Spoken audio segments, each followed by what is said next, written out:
Nag-iisip ka ba ng workout na pwede mong gawin dahil busy ka, hindi ka makapunta sa gym at may trabaho ka? So, etong workout na to ay para sa'yo. So, pwede to sa babae at lalaki. Siyempre, first workout natin, squat, okay?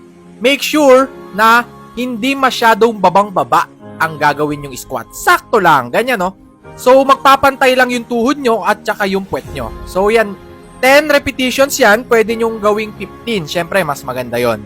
Etong workout na to ay tuloy-tuloy, pero meron tong pahinga every set. Okay, ayan. So, yon. First yon, then pahinga ka ng 5 segundo.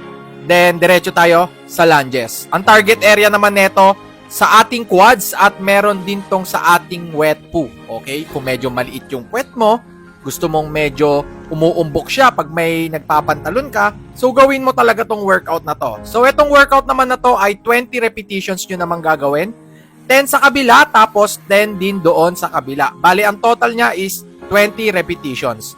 Make sure na yung tuhod nyo ay medyo dumidikit. Kahit hindi naman siya dikit na dikit, basta medyo dumidikit siya ng kaunti. Okay? Wag naman yung sobrang layo sa sahig. Yan po ang pinaka-proper form and make sure na naka-chest out kayo kung gagawin nyo to. Ako kasi hindi masyado naka-chest out dahil medyo napagod na ako. Last set ko na kasi to.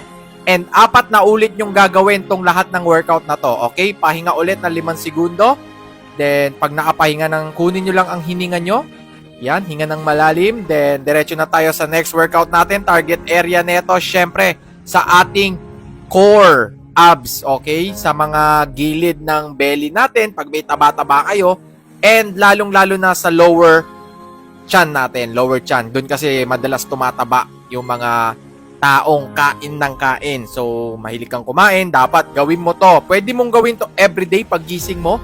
Etong workout na to ay 4 na ulit nyo lang gagawin. Okay, tuloy-tuloy yan. So, ito ay 20 repetitions. Pwede nyong gawing 30 kung medyo masipag-sipag kayo at medyo may lakas pa kayo. Okay, then, pahinga ulit ng 5 seconds. Then, next target area natin ay sa love handles na talaga. Sa gilid ng ating tiyan. Okay? Yun, no? Gilid ng ating tiyan para, ayan, hinawakan ko siya kasi inaramdaman ko siya kung talagang tumatama ba to. So, pinipipi ko lang yung gilid ng aking tiyan. 10 reps to, pwede nyong gawing 15 repetitions. Ayan. And make sure, guys, yung balance nyo dapat iaano nyo talaga yung balance nyo dito. Kukunin nyo kasi medyo mahirap din mag-balance. Lalo na pag first time mong gagawin yon. So, eto na ang ating next workout. So, uupo lang tayo neto. Ang target area neto sa butt. Okay? Butt ulit to. Tapos, may konting, may konting tama rin to sa ating mga arms. Kasi, kung makikita nyo dito, yung arms ko yung pinang tutukod ko para mabalance natin yan. 10 to 15 repetitions din yan. Okay? Tapos, sa kabila ulit. Excuse me po. 1, 2, ayan 3. Focus lang kayo sa form, guys, ha. Hindi mahalaga kung mabilis o mabagal. Basta mahalaga yung form. Tapos, 4 na ulit to. Pagtapos